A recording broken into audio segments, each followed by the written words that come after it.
marami dito na hindi pa naka-subscribe sa akin, ha. Importanteng mag-subscribe para you are updated sa mga breaking news na kagaya nito. At yung mga cellphones ninyo po ay ma-notify kung meron tayong breaking news. Okay? Sabay-sabay muna tayong mag-subscribe. Everyone, ha? Subscribe. Sabay-sabay tayo. Subscribe, Donmar TV. 1, 2, 3, go. Okay, nakasubscribe na ba lahat? Ayan. So, simulan na natin, ha?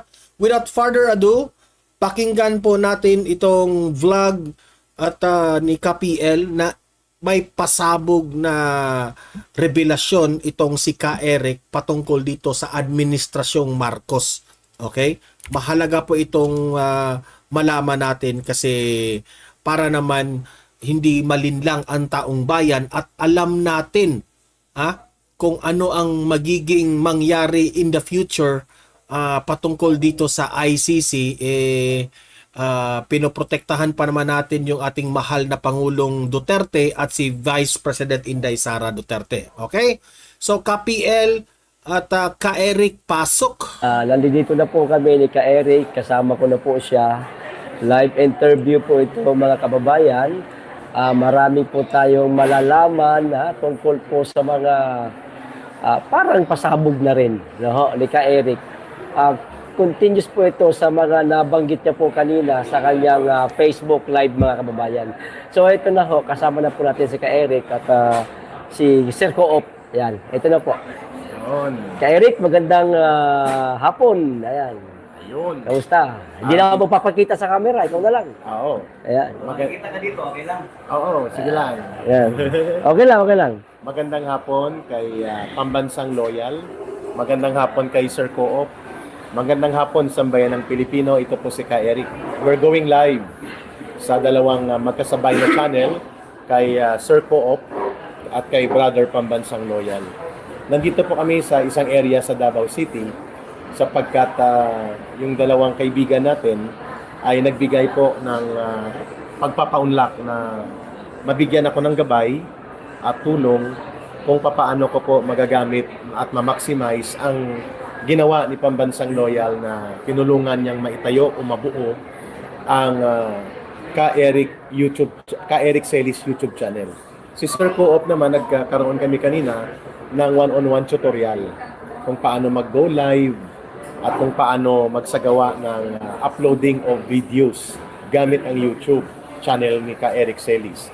At si Pambansang Loyal naman ay So, ayan mag-subscribe po tayo. May bagong YouTube channel si Ka Eric. Okay? Subscribe na mga Donmar TV. Pagkatapos ng video na ito, mag-subscribe po tayo lahat kay Ka Eric. Okay? tulungan niyang staff namin na magkaroon ng technical know-how kung paano po ma-maximize ang social media platform ng YouTube doon sa mga Ito, magaling ito kasi alam naman natin si Ka Eric, matalino ito matalinong tao itong si Ka Eric. Marami po siyang mga nalalaman patungkol po sa administrasyon ng Marcos.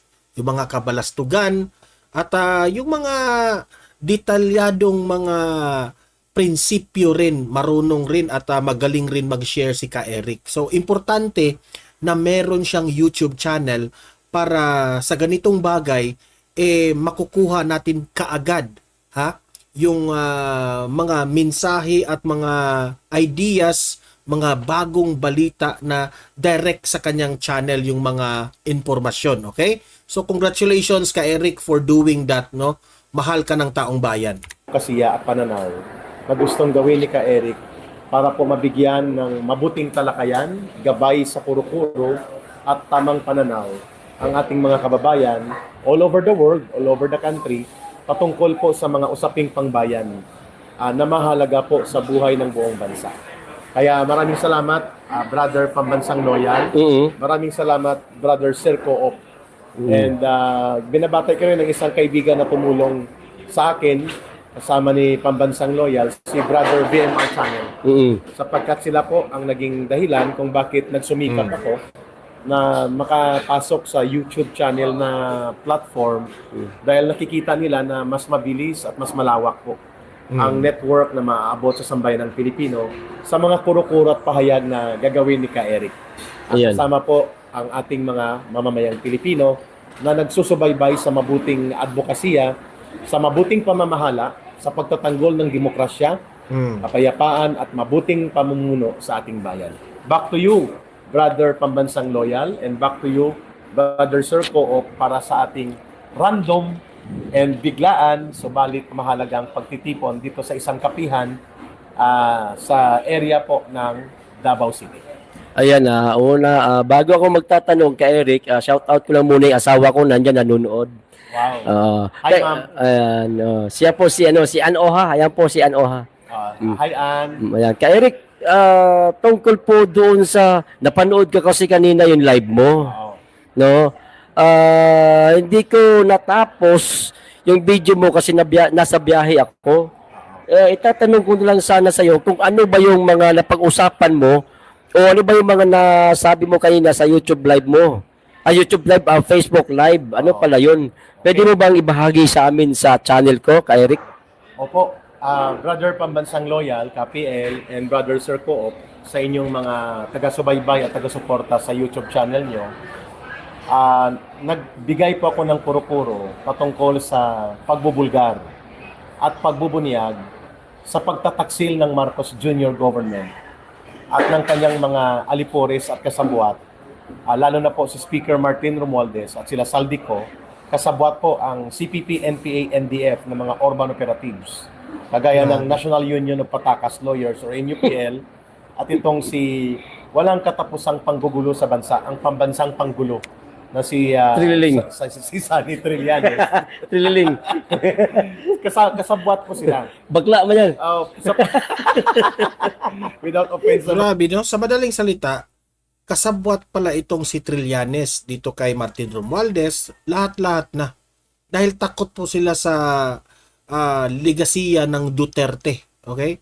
So, tinatrabaho nila si VP Sara, pati itong si Tatay Digong, no? Mga bading na matitino. Sorry.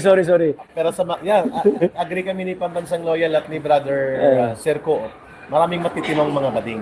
Hindi Marami. namin alam at hindi namin ma-confirm kung ganun din ba si Maliban kay Trililing. Biro na namin. Balik kami doon sa seryosong bahagi ng aming talakayan, mga kababayan. Binulgar ko po na may source at nagpadala. Ito na ha.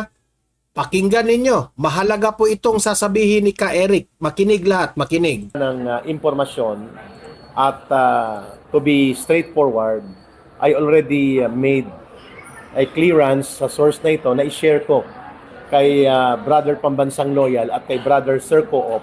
Abangan nyo po ang kanilang live mamaya. Nako.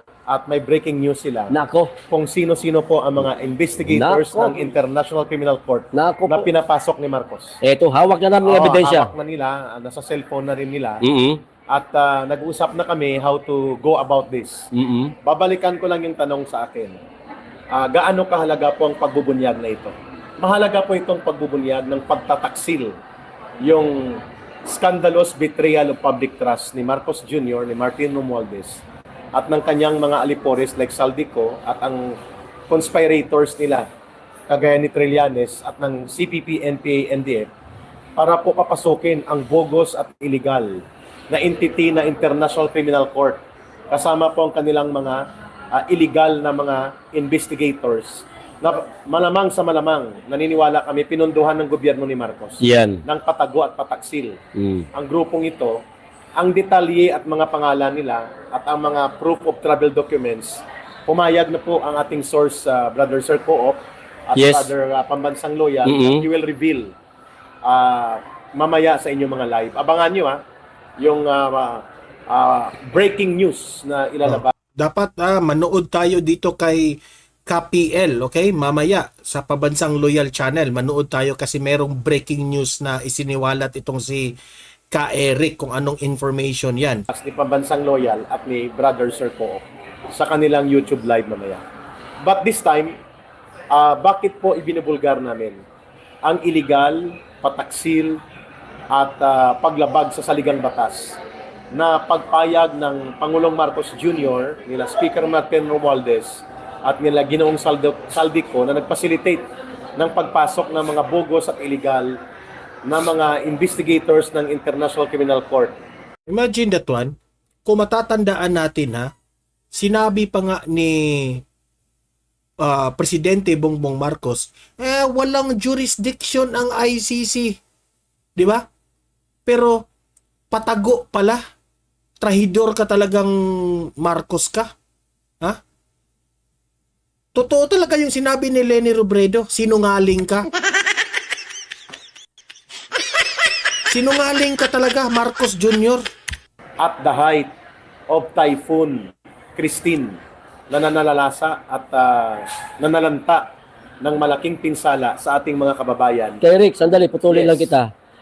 Mga foreigner pala ito Yes, kasi mga investigators yan ng ICC. ng ICC. But to think, Sir Co-op and Brother PL, ICC has known Oh, ito ha, ito yung revelasyon ni Ka Eric. Meron palang mga dayuhang mga investigator. Ha? Na ito po ay alam ng Marcos administration ito. Gugustuhin nila yan. Gugustuhin nila yan kasi ang target po nila ang mga Duterte. Mga walang hiya kayo, mga bangag kayo. legal entity Yes, in our oo. country. Mm-mm. They are bogus. Bakit? March 2018 po ay kumalas na ang Philippine government at ang buong sambayan ng Pilipino sa ICC. Correct. Therefore, wala na tayong international treaty obligation sa ICC or Grabe. International Criminal Court. Ang pagpunta nila at paglunsad ng investigasyon against former President Rodrigo Duterte, ang panghihimasok nila sa ating soberanya at integridad ng ating bansa, mas malala pa ito kung ikukumpara sa konflikto ng ating mga exclusive economic zone claims sa China. Kasi sa China, ang pinag-uusapan natin ay ang mga tunggalian o konflikto sa exclusive economic zone. Hindi naman sinasakop ng China ang direktang teritoryo ng Pilipinas. Subalit dito sa ICC, direktang pumasok, direktang nanghimasok, at direktang nakialam sa ating pangloob na proseso ng ating mga judicial and legal processes. Therefore, ito ay isang paglabag sa saligang batas. Kasi hindi pwedeng manghimasok ang International Criminal Court investigators tungkol sa mga drug war na ito na ginagawa ng nilang tungtungan para atakihin si Pangulong Duterte, si former President Rodrigo Duterte, si Senator Bongo, si Senator Bato de la Rosa, and former officials ng gobyerno ni Pangulong Duterte sapagkat they are... Pero alam mo Ka Eric ha, itong mga ICC na ito, mas lalong lalaki ang mga ulo nila kasi tinutulungan po nitong aso na si Trillanes, itong bangag na si Marcos at itong si Tambaluslos. Kaya lumalaki ang mga ulo nila eh. a bogus entity. Therefore, it is an interventionist na pamamaraan na Brother Kapiel. Bakit nila pinagpipilitan makapasok ang ICC? Sapagkat gagamitin ni Marcos Jr. at nila Martin Romualdez ang ICC bilang instrumento na ipitin at sirain sa political sphere at the same time ipitin sa legal aspects kunwari ang mga Duterte sa pagkukunwaring gusto. Sa madaling salita, ginamit itong ICC para sa kanilang pamumulitika, itong si Tambe, Bangag at si Aso, di ba? Ay nako. Gusto nilang dalhin ang hustisya o katarungan sa supposedly sinasabi nila ng Marcos government at ng mga alipores niya na mga nabiktima ng war on drugs ni Pangulong Duterte. But there is a very serious question there. Bakit? Wala bang functional court sa Pilipinas? Meron. Correct. Yun. Bakit hindi ba gumagana ang legal at judicial processes sa Pilipinas? Correct. Gumagana. Pero, Eric, alam naman natin na walang jurisdiction ang ICC sa bansa. Correct. Pero bakit nila pinagpipilitan pa? Yun. Sapagkat inahabol nila na bago maupo ang panibagong administrasyon ni Donald Trump sa Amerika, Ayun. ay mailusot nila ang illegal at pangingialam nila sapagkat Kagabi ha, sabi natin yan kagabi, nag-vlog tayo kagabi, sabi ko, ay kininang umaga pala ha, mga around 3 o'clock in the morning, nag-vlog po tayo patungkol dyan na itong Malacanang, meron pong tayong impormasyon na nagsabi sa atin na nagpanik na raw itong Malacanang sa pagkapanalo ni Donald Trump. Nagpanik na eh. si Liza Araneta Marcos para ng para ng hindi na mapakali, hindi na makatulog. Oh. Ang Estados Okay. Unidos, lalo na si Donald Trump, they do not recognize yung American government and the American people, majority of them do not recognize the highly politicized ICC. So ngayon, pa-exit na ang Biden administration, mga BFF, very best friends sila ni Marcos at nila Romualdez. Oh, ngayon, magbabago ang foreign policy relations ng Amerika, including sa Pilipinas, na isa sa major area of concern in foreign policy and foreign relations ng Amerika.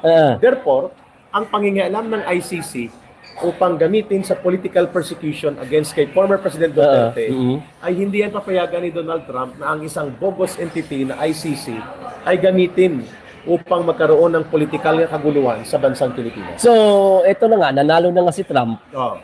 pa-exit na si Biden. So, malabo na matutuloy ang investigasyon ng ICC sa bansa. Correct. O kung meron mang ginagawa na sila ngayon na investigasyon, maaaring mapuputol at matitigil na. Yes, sapagkat kung ipipilit ng gobyerno ni Marcos Jr.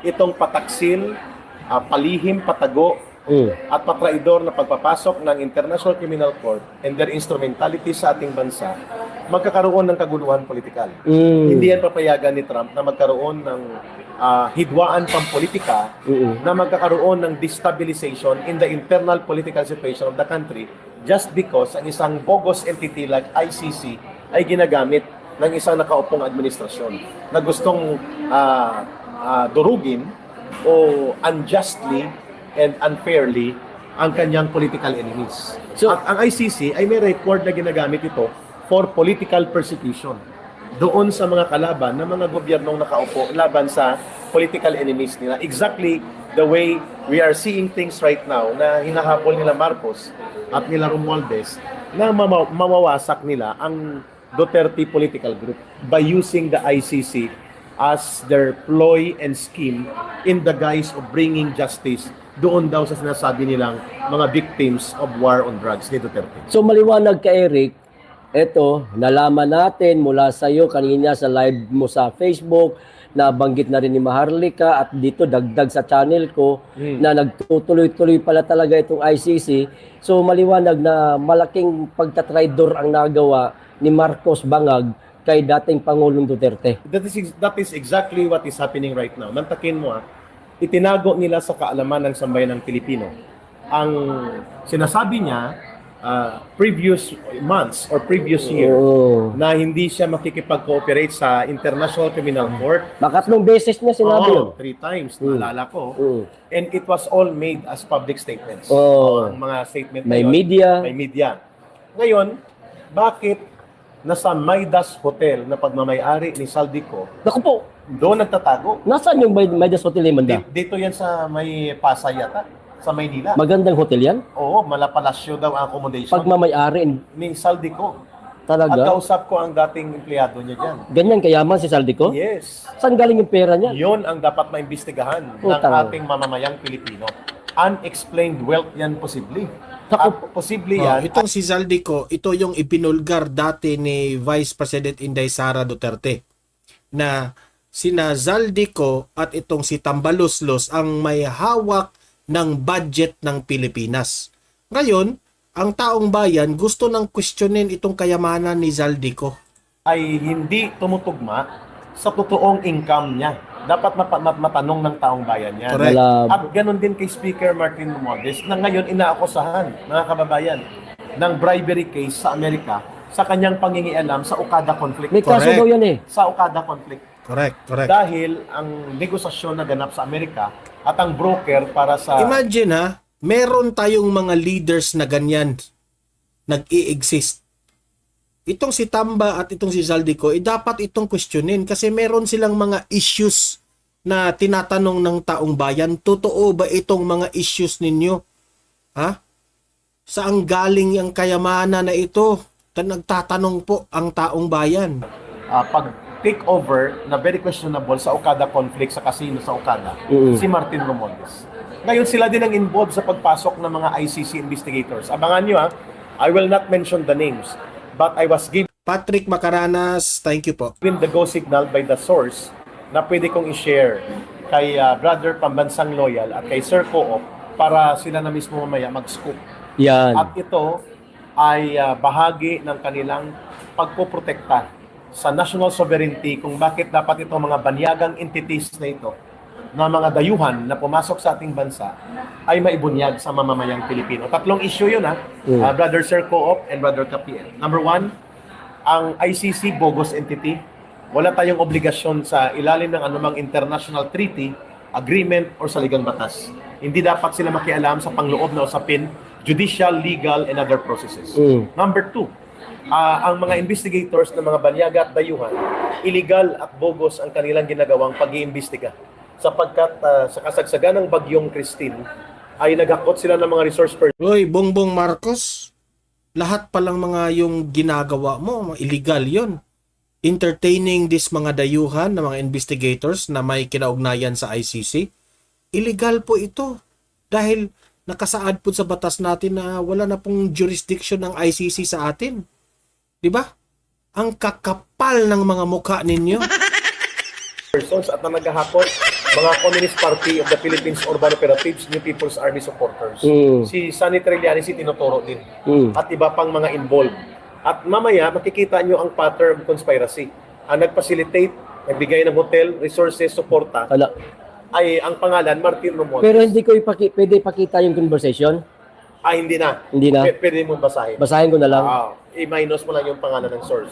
Ganon din kay Sir Co. Mm-mm. You can share Grabe. it. You can have a breaking news about that para makita ng Pero yung mamamayang pangalan ng mga passport ng mga banyaga na taga Pwede. ICC, pwede ko sabihin. Oo, kasi yan ay dapat public records. Oo. Because they come over to the country, hindi sila mga turista, kundi mga manghihimasok na mga banyaga at dayuhan na entities that they should be subject to public scrutiny. So paano ngayon yan kay Eric? Trump na nga ang presidente, matutuloy pa kaya yan? Investigasyon nila? Malaking bagay yon na nagbago ang ang namumuno ng pamahalaan o administrasyon sa Estados Unidos sapagkat alam natin na si Trump hindi niya pinapayagan yung mga highly politicized international instruments like the ICC or the International Criminal Court na gamitin para mag-udyok ng hidwaan politikal sa mga bansang karelasyon ng Amerika like the Philippines. Magbabago talaga yan. Kagaya ng pagbabago, posible, na hindi rin susuportahan ni Donald Trump ang tapang-tapangan at digma-digmaan at kiskisa na policy ni Marcos sa China. Kasi gusto nga ni Trump idigil ang mga digmaan at ayaw ni Donald Trump na ang American government and the American lipunang Amerikano ay gamitin ang pondo nila para sa pag-udyok at pagpondo ng digmaan. Kung tutuusin, pareha tayo ng analysis ni Ka Eric. Di ba sabi ko sa inyo kagabi, ayaw po ni Donald Trump, President Donald Trump, ang mga digmaan. So posible talaga na hindi po susuportahan ni Donald Trump ang mga kabalastugan itong ginagawa ni Bongbong Marcos. Di ba? Di ko lang alam kung anong really mangyayari dyan sa EDCA na yan. Gusto niya ipatigil ito. Hindi niya papayagan na magpapatuloy ang $50 billion taon-taon na binubuhos nila sa Ukraine. DOTV, yung ating moderator, shout out sa inyo, vlogger rin yan ha, mag-subscribe kayo kay DOTV. Laban sa Russia. So matitigil din ang sa matitigil, Pilipinas. oo. The same way sa Middle East. Possible ma-pull out ka mga EDCA site na yan. Possibly na mag-collapse ang EDCA sites. Ayan, palakpakan. Yang EDCA na yan. Yan ang dapat matanggal. Ha? Dahil si Donald Trump na po ang presidente ng Amerika, malaking posibilidad yung EDCA na yan, matatanggal yan. Okay? Pahiya ka ngayon, Marcos. So, kung hindi na pagkilalanin ni Trump, ang prioridad ng digma-digmaan. Kasi gusto ni Trump nag-uusap ang mga bansa. So, halimbawa, ang China, nakikipag-usap yan sa Vietnam, Malaysia, Indonesia, and other countries na may claims sa West Philippine Sea o sa China Sea. So, ibig sabihin, doon tayo papunta. O bakit nagsarado ang gobyerno ni Marcos tungkol dyan? Pangalawa, ayaw ni Trump na ang ICC makikialam sa mga pangloob na usapin because even the American government They are not part of Hindi, ICC. hindi naman sa member din eh. Yes, hindi sila member ng Oo. International Criminal Court. Oo. Therefore, it is already obvious na itong minadali 2 weeks ago na minadali nila na papasokin nila Marcos, Romualdez at Saldico, ang mga ICC bogus investigators. Grabe. Alam nyo ha, ikaw Romualdez, Zaldico at si Marcos, mga trahidor talaga kayo sa taong bayan, sa totoo lang. Sobrang katrahiduran nyo. Pasabi-sabi pa kayo na walang jurisdiction yung ICC, tapos ngayon, ha? Gano'n na yung mga desisyon ninyo? Kapal ng mukha ninyo. Upang malusutan nila na baka sakaling malusot nila at matapos ito bago umupo ang bagong administrasyon ni Donald Trump sa Amerika. Pero nabulgar natin.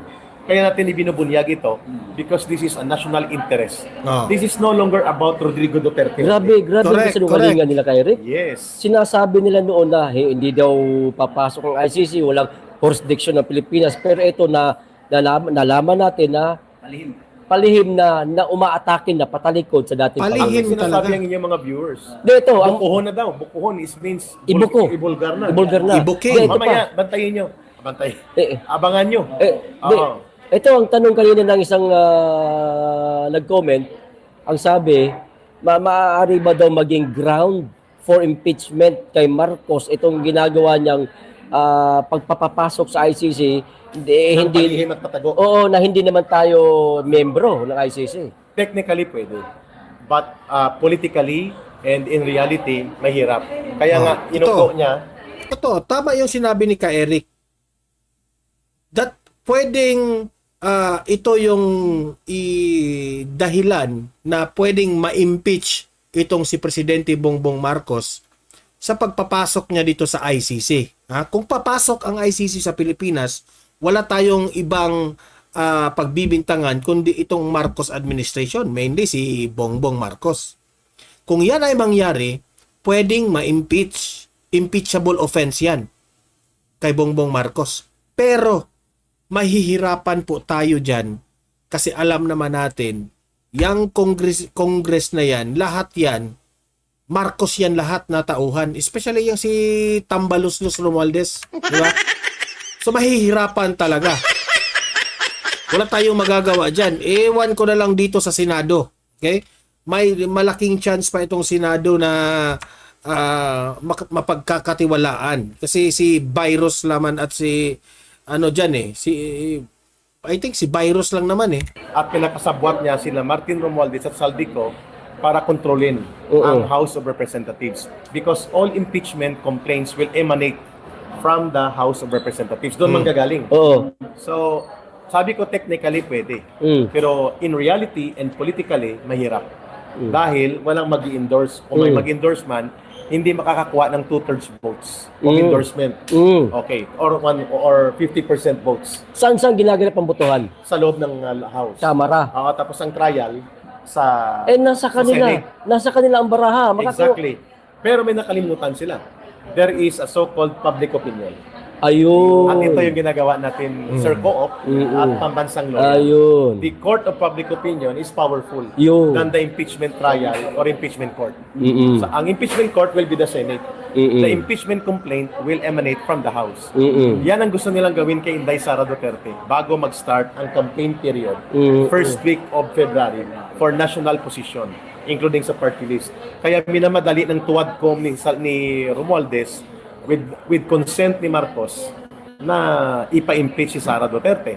Ang problema nila, mukhang hindi interesado ang mayoriya ng senador na mag-convene ng impeachment court. Oo. Kasi pa-December na, magbe-break na. Oo. At mag-iisang taon na rin kami, anniversary ng aming pagkakakulong, Mm. Ma'am Lorraine Badoy, Oo. dito sa Abusado. sa Kamara. At mga, yes. Mm. At mga nagjujus-jusan at naghahari-arian Sa na tangkal. mga nagpapakilalang House of Kaya nga. or congressmen or mga representante sa House of Sa Representatives. tangkal na mga buhaya. Tangkal ng mga tuwad ko. Kwadra ng mga buhaya. Pangatlong point ko dito kay Brother Capi at kay Sir Co. Ang issue dito sa pagbubulgar namin kung bakit kailangan mabuksan ang kaisipan ng mamamayan regardless of your political colors or political affiliations and beyond the Duterte issue. Ang panghihimasok ng pataraydor at pataksil ng mga bogus na dayuhan na nagkukunwari silang mga investigators but they are intervening in the process of our internal national policy and programs, including internal judicial processes natin. At ang iinsulto sa korte at mga prosesong legal ay issue ito ng buong sambayan ng Pilipino beyond the Duterte. Kuha niyo mga kababayan, hindi kong sabihin pambansang loyal at brothers or co-op, regardless kung si Duterte ang tinatarget o si Bongo o si Bato de la Rosa or sino pa man, the fact that the government of Marcos Jr. illegally, treacherously, and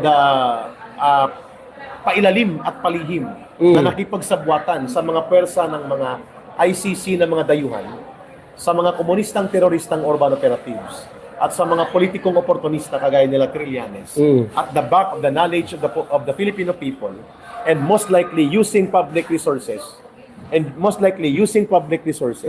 mga kababayan, without the knowledge of the Filipino people, this is a height of betrayal of public trust. The issue here is betrayal of public trust. Number 2, pagsisinungaling. Nagsinungaling si Marcos Jr. at sina Martin Romualdez at Saldico at may pananagutan sila sa taong bayan. Ibunyag dapat nila at ilantad saan nanggaling ang pondo. Yan. Saan nanggaling ang otoridad nila. Gano'ng kalaki ang pondo? Gano'ng kalaki ang pondong ginamit. Gano'ng nakatagal sila dito. Yan. Sino-sino ang mga taong na-involve. Kasi ang nagdadala ng mga tao, mga komunista, ang mga ginagamit na resources. Yan. Ginagamit ang pera ng taong bayan para sa kanilang pamumulitika. Ibig sabihin ni Ka-Eric, yung mga palihim na pagpasok ng ICC, gumagasta po ang gobyernong ito ni Marcos gamit ang pera ng taong bayan. So, this is what you call betrayal of public trust. Ha? So, yan pa ba ating... Kaya pala, may tanong lang ha, kaya pala ubos na ang pera ng bansang ito? Ha? Bongbong Marcos? Siguro, dahil nasabi mong ubos na yung pera para itulong dito sa mga... Wala kasi kayong malasakit sa taong bayan eh.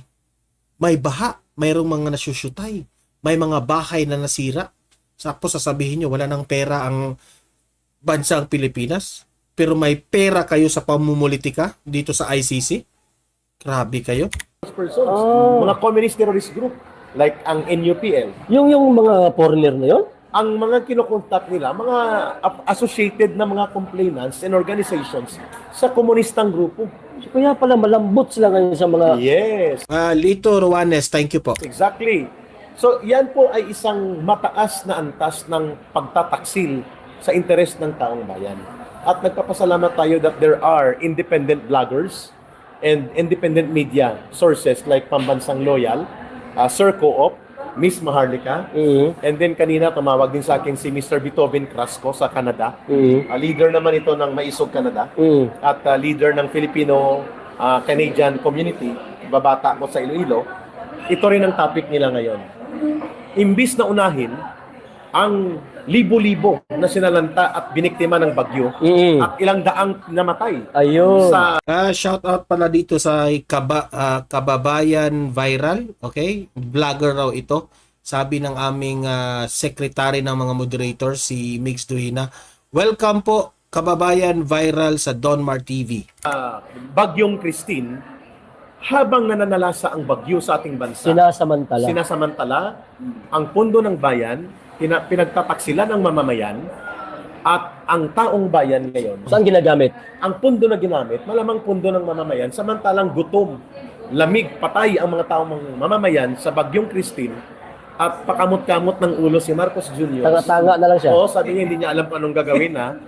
Yun pala pumasok. Klaruhin ko lang ha. Yung sinasabi mo na ginagamit lang pondo ng bayan, dito yun sa mga ICC pumasok sa bansa. At patago at palihim. Kasalukuyang tumatama si Christine, sila naman nag-iimbestiga. Yes. Yun, malinaw. At ito ay isang malinaw na pakikipagsabwatan na ang layunin ay pagtaksilan ang mamamayan. So, while the people are being ravaged by typhoon, they are also being, sorry for the word, they are also being fucked up by their own government. You're So, welcome pardon for the po. word, no? That's the truth. You're welcome po, kababayan Viral PH. Sila po ay kinakatay, ginugurgor ng sariling gobyernong ito. Samantalang hinahagupit at hinahambalo sila ng kalamidad ng bagyong Christine. How disastrous can we have a government like this? Kayo na pong sumagot, taong bayan. Hindi kami pwedeng manahimik dito. Sapagkat ito po ay isang bagay na dapat maibunyag sa inyo. At ako po'y naninindigan sa inyo, the evidence right now and the information are being shared with Sir Co-op and Brother Pambansang Loyal. Abangan nyo po sila mamayang gabi after dinner. Sila na bahala, kasi linggo man ngayon, kayo na bahala mag-break in ng mga pangalan. Maidas Hotel, pagmamayari yan ni Saldico. Teka, sandali. Diyan sila nagtanong. Okay, so dyan lang tayo muna magtatapos sa ating reaction dyan. Ang pulot dulo, ang pulot dulo dito sa sinabi ni Ka Eric is ito palang Marcos administration ay may palihim na illegal na ginawa sa pagpasok ng ICC, palihim. Di umano, yan sabi ni Ka Eric. Yan ang pasabog na revelasyon ni Ka Eric. Bakit nila ito ginagawa? Yan ang malaking tanong. Kasi hindi po nila kaya ang mga Duterte. Hindi po nila kaya si VP Sara. Alam nila na si former President Duterte at si VP Sara may 32 million na nakasuporta na taong bayan. Alam nila na matatalo sila this coming 2028 election. Sirang-sira na po ang administrasyon ni Marcos. Dito pa lamang sa pagtugon sa mga nasalanta ng bagyo, sa baha, sirang-sira na po ang administrasyon na ito. Ang nakasakit lang dito, alam ninyong very weak kayo, alam ninyong hindi nyo kayang mamuno sa bansang Pilipinas, pagpipilitan pa rin ninyo na maging kayo pa rin ang hahawak sa 2028. Ibigay nyo na yan sa Duterte administration. Ang taong bayan po mismo ang gusto ng mga Duterte. Bakit pagpipilitan ninyo? Gagamit pa kayo ng ICC ng palihim. Gaano ba yan katotoo, Marcos Jr.? Gumagamit kayo ng ICC? Para lamang sa political career ninyo? Wala kayong karapatan mamuno sa bansang ito. Kung sasabihin mo lang, wala ng pera ang taong bayan. Presidente ka ng Pilipinas. Maghanap ka ng pera. Si former President Duterte nga, umabot rin sa point na wala na talagang pera ang bansang Pilipinas dahil sa pandemic. Dahil yung pandemic po, well, yung panahon po ni former President Duterte, may rason yon kasi pandemic.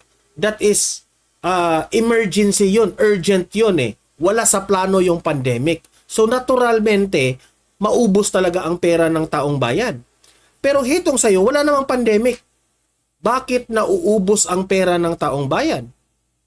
Kung nauubos po ang pera, ang budget na ito, humanap ka ng pera. Ikot ka ng ikot eh. Bigay ka ng bigay ng mga ayuda eh. Yan naman talaga yung...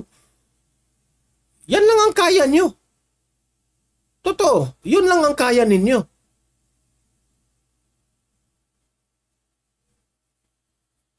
Kayong taong bayan, kayong mga loyalista dyan, papayag ba kayo dito sa administrasyon na ito na ganito ang kanilang gagawin? Illegal po yan kung ito ay totoo Kung itong mga revelasyon na ibinulgar ngayon ni Ka Eric, kasama na dito yung mga nag-take advantage sa sitwasyon na ito, sina Trillanes, kung totoo man ito, remember, this is a impeachable offense ng isang pangulo. O let us say, sige, hindi ka mai-impeach kasi kaalyado naman lahat mo yung mga tuwadcom na yan eh. Tumutuwad yan kasi. But, using the people's money na illegal na pagpasok dito sa ICC?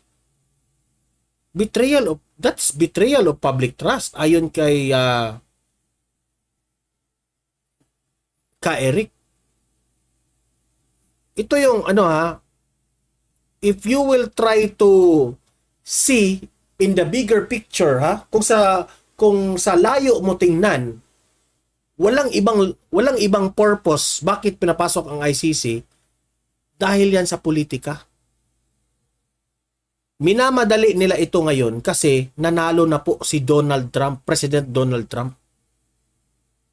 Wala silang ibang magawa eh. Alam mo, Bongbong Marcos, tambaluslos, alam nyo, mananaig pa rin ang katotohanan. Ika nga, sabi nila, kung gumagawa ka ng tama, mananaig ka. Dahil ba sa galit ninyo sa mga Duterte? Itong mga Duterte na ito, matitino itong mga politicians. Ginagawa nila ang lahat, ginagawa nila ang tama para sa taong bayan, tapos heto kayo ngayon? Ano bang nagawa nyo? Hindi po maiiwasan ng taong bayan na makakompare sa mga ginagawa ninyo, itong administrasyon na ito, sa administrasyong Duterte. Ang layo po ninyo. Dahil sa mga pamumulitika ninyo, wala na kayong focus. Hindi nga kayo nakagawa ng mga infrastructures. Hindi nyo nga natugunan yung flood control projects at lahat ng mga problema natin sa baha. Di ba? Tapos heto kayong uunahin nyo pa itong ICC na ito? Nasaan na yung sinasabi mo na Uniteam?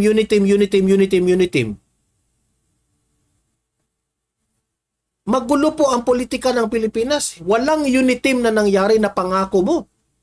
Sa totoo lang. Wala talagang Uniteam. So wala kang karapatan, wala kang kaparatan, Bongbong Marcos, mamuno sa bansang ito kung lagi kang mamumulitika. Wala kang karapatan.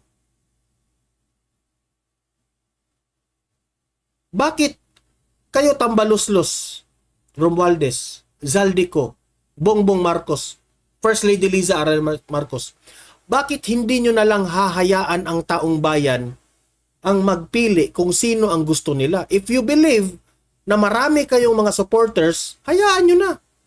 Hayaan nyo ang mga Duterte.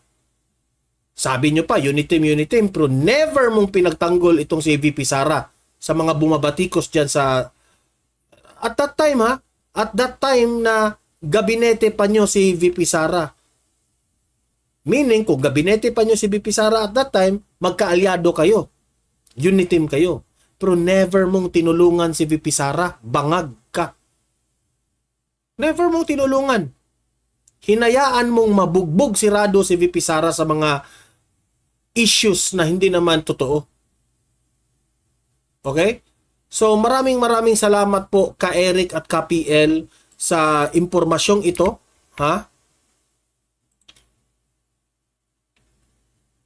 Wait muna. Marami pong salamat ka PL at ka Eric sa impormasyon na ibinigay nyo sa taong bayan. Mabuhay po kayo and God bless sa inyo ka Eric, okay? At least alam na ng taong bayan na meron palang ganyan na mga galawan ngayon. Tayong taong bayan, hindi po tayo papayag na itong administrasyon na ito ay nakatutok po sa pamumulitika. Hanggat maari araw-arawin natin silang i-criticize na bantayan natin ang kanilang mga kamalian. Okay? Hindi na po maganda na wala po silang malasakit sa taong bayan. Ang kanilang priority, ang kanilang political career. Yan ang sinasabi ko sa inyo. Ingat po tayo sa mga iboto natin sa upcoming election. Siguraduhin natin na yung iboto natin yung talagang tutulong sa taong bayan. Ito, look at what happened now. Look at what happened now. Ang daming mga issue. Yung bribery case ni Martin Romualdez, nagtanong na po ang taong bayan gaano yan katotoo. Yung kay Zaldico, yung kayamanan ni Zaldico, nagtatanong na po yung taong bayan dyan. At ikaw, Bongbong Marcos, nagtatanong na po ang taong bayan. Ha? Kung ikaw pa ba'y nasa katinuan ng isip mo, bakit hindi ka magpa-hair follicle test? Di ba? Gusto namin yan malaman para nakakasiguro kami na meron kaming mga matitinong government officials. Okay? And sa mga hindi pa nakasubscribe sa akin, sa mga bago pa lang dito, mag-subscribe na po kayo. Okay? Para updated kayo lagi. Okay? Mabuhay ang Pilipinas! Thank you po. Dawn must be dead, dawn must be dead. You must be dead, I'm gone. Dawn must be dead, dawn must be dead, must be dead. Si Don man, dito na laging nakaabang. Hatid ang balita mula umaga hanggang gabi. Politika sa Pinas, bawat galaw na susubaybayan. Kasama ka sa kwento ng bayan, laging may saysay. Laging updated sa kwentong politika. Si Don Marang kasama mo sa bawat balita, sa bawat issue at pangyayari sa bansa. Don Mar TV para sa bayan talaga. Senado, Kongreso, Malacanang at Kalsada. Bawat usapin, sinisilip niya ng tama. Ang totoo at walang bias ang kanyang dala. Para sa Pilipino, bawat kwento'y may halaga. Laging updated sa kwentong politika. Si Don Marang kasama mo sa bawat balita, sa bawat issue at pangyayari sa bansa. Don Mar TV para sa bayan talaga. Kung gusto mo ng balita, dito ka tumutok. Walang kasinungalingan dapat at walang halong usok. Si Don Marang gabay mo sa katotohanan. Bawat balitang dala sa bayan nakalaan. Laging updated sa kwentong politika. Si Don Marang kasama mo sa bawat balita, sa bawat issue at pangyayari sa bansa. Don Mar TV para sa bayan talaga. Don Mar TV ang iyong kakampi sa balita. Tunay na serbisyo sa bayan, nakatuon ang mata. Kaya't mag-subscribe na para lagi kang una. Sa kwentong politika ni Don Mar TV tayo magkakais.